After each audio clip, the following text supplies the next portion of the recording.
জাতীয় দলের জার্সি গায়ে শেষবার 2022 সালে খেলেছিলেন সাব্বির রহমান। দীর্ঘ 4 বছর জাতীয় দলের বাইরে থাকা সাব্বির এবার পেয়েছেন নতুন সুযোগ। বাংলাদেশ হাই পারফরমেন্স দলের হয়ে অস্ট্রেলিয়ার উদ্দেশ্যে উড়াল দেবেন এই অলরাউন্ডার।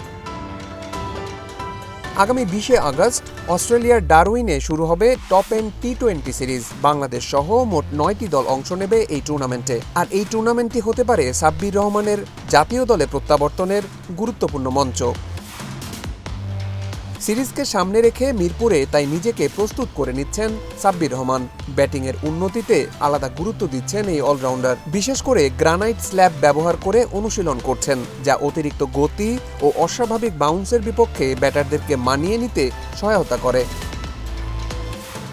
অস্ট্রেলিয়ার কন্ডিশনে বাড়তি বাউন্স ও কঠিন চ্যালেঞ্জের কথা মাথায় রেখেই এমন অনুশীলন। এর আগেও টপ এন্ড টি20 সিরিজে খেলেছে বাংলাদেশ।